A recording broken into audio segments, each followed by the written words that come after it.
ನಗರದ ಚಾಮರಾಜಪೇಟೆ ವಿಧಾನಸಭಾ ಕ್ಷೇತ್ರದ ಗಣೇಶ ಗ್ರ್ಯಾಂಡ್ ಹೋಟೆಲ್ನಲ್ಲಿ ಚಾಂಪ್ 11 ಸಂಸ್ಥೆಯು 5 ವರ್ಷದಿಂದ ಕ್ರಿಕೆಟ್ ಪಂದ್ಯಾವಳಿಯ 18 ತಂಡದ ಆಟಗಾರರ ಆಯ್ಕೆಯನ್ನು ಆಯೋಜಿಸಲಾಯಿತು. ಈ ಸಂದರ್ಭದಲ್ಲಿ ಕಾಶ್ಮೀರದಲ್ಲೇ ಮರಣ ಹೊಂದಿದ 42 ವೀರ ಯೋಧರಿಗೆ ಶ್ರದ್ಧಾಂಜಲಿ ಸಲ್ಲಿಸಿದರು.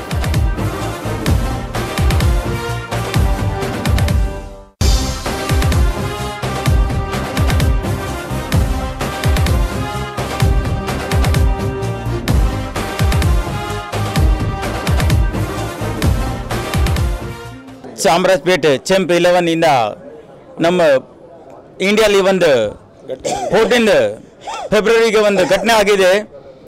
ಸೊ ಜವಾನ್ ಅವ್ರಿಗೆ ಶ್ರದ್ಧಾಂಜಲಿ ಕೊಡ್ತಾ ಇದ್ದೀವಿ. ನಮ್ಮ ಜೊತೆಗೆ ನಮ್ಮ ಎಕ್ಸ್ ಕೌನ್ಸಿಲರ್ ಗೋವಿಂದರಾಜ್ ಅವರು ಇದ್ದಾರೆ.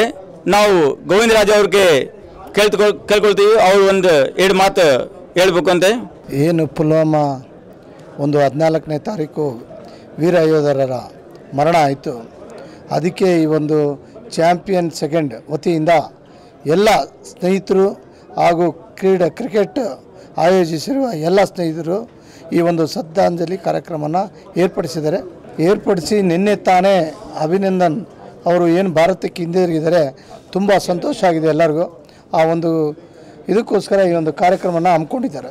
ಏನಿಲ್ಲ, ಇವರು ಸತತವಾಗಿ 5 ವರ್ಷದಿಂದ ಈ ಒಂದು ಕ್ರಿಕೆಟ್ ಆಯೋಜನೆ ಮಾಡಿದ್ದಾರೆ. ಅವ್ರಿಗೆಲ್ಲರಿಗೂ ಸಂತೋಷ ಆಗಲಿ. ಹಾಗೆ ಯಾರು ವೀರ ಯೋಧರ ಮರಣ ಹೊಂದಿದ್ದಾರೆ ಅವ್ರ ಜೊತೆಯಲ್ಲಿ ನಾವೆಲ್ಲ ಇರ್ತೀವಿ, ನಾವು ಅವ್ರ ಜೊತೆಯಲ್ಲಿ ಸಾಕ್ತೀವಿ ಅಂತ ಹೇಳಲಿಕ್ಕೆ ಇಷ್ಟಪಡ್ತೀನಿ. बोलो भारत माता की भारत माता की।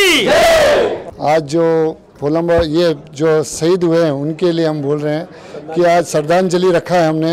350 मेंबर यहाँ पे है और आज हमारे गोविंदराज एक्स काउंसलर गोविंदराज भी पधारे हैं. इनके बगैर तो हमारा काम होता नहीं है और ये टाइम निकाल के इतने बिजी रहते हैं तो भी ये इधर टाइम दे के ये प्रोग्राम को अटेंड करना और इनको श्रद्धांजलि देने के लिए यहाँ पे पधारे हैं. उनका बहुत बहुत धन्यवाद. ಚಾಂಪ್ 11 ಕ್ರಿಕೆಟ್ 5th ಇಯರ್ ಇದೆ. 5ನೇ ವರ್ಷ ನಾವು ಮಾಡ್ತಾ ಇರೋದು ಇದು ವಿತೌಟ್ ಬ್ರೇಕು. ಆಮೇಲೆ ಗೋವಿಂದರಾಜು, ಆಮೇಲೆ ನಮಗೆ ಜಮೀರ್ ಅಹಮದ್ ಅವರು ತುಂಬ ಸಪೋರ್ಟ್ ಮಾಡ್ತಾರೆ. ವರ್ಷ ಬಂದು ನಮಗೆ ಅವ್ರ ಕೈಯಿಂದ ಏನಾಗುತ್ತೋ ಸಹಾಯ ಮಾಡಿ ನಮ್ಮನ್ನ ಈ ಟೂರ್ನಮೆಂಟ್ನ ಭಾಳ ಸಕ್ಸಸ್ ಮಾಡಿಸಿದ್ದಾರೆ. ಜಮೀರ್ ಅಹಮದ್ ಅವ್ರಿಗೂ ಭಾಳ ಧನ್ಯವಾದಗಳು. ಆಮೇಲೆ ಗೋವಿಂದರಾಜು ಅವ್ರಿಗೂ ಎಲ್ಲರಿಗೂ. ಟೋಟಲ್ 18 ಟೀಮ್ ಇದರೊಳಗೆ ಭಾಗ ತಗೊತಾ ಇದೆ. ಎಲ್ಲ 18 ಟೀಮ್ ಸೇರಿ ಆಡ್ತಾ ಇರೋದು. ಇದು 3 ದಿವಸ ನಡೀತದೆ ಟೂರ್ನಮೆಂಟು. 5, 6, 7 ಫಸ್ಟ್ ಟೈಮಲ್ಲಿ ನಾವು ಫ್ಲಡ್ ಲೈಟ್ ಟೂರ್ನಮೆಂಟ್ ಮಾಡ್ತಾ ಇದ್ದೀವಿ ಕರ್ನಾಟಕದಲ್ಲಿ. ನಾವು ಇದು ಎಲ್ಲ ಹುಡುಗರು ಸೇರಿ ಮಾಡ್ತಾ ಇರೋದು. ಎಲ್ಲ ಒಂದು 11 ಜನ 13 ಜನ ಕಮಿಟಿ ಮೆಂಬರ್ಸ್ ಇದ್ದೀವಿ. ಇವರಿಲ್ಲ ಅಂದರೆ ನಮ್ಮ ಕೆಲಸ ಆಗಲ್ಲ.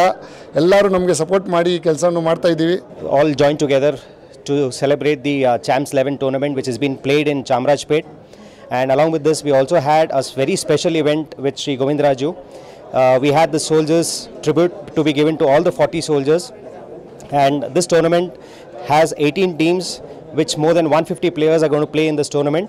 Also this tournament has been going on for the last 5 years without a single break, and also with all the support of the committee and our Govindaraju sir and Zamir Ahmed sir.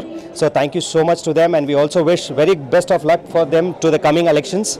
We make sure that they really win from our area, and best of luck to them. Thank you. Last year 21 teams had participated, and the team which had won last year was this Beam Tigers, and this year we also have a very tough competition. May the best team win. Today we had a very special event for all the players and the committee members. We do not have an auction today, but we have only the actions. We have the selection of the players today at the Golden Grand Hotel in Chamarajpet. So the process of this event starts from 6 p.m. and will go on till 10 and 11 in the night. All the 150 players will be selected randomly, and 250 players will be selected randomly in this total event.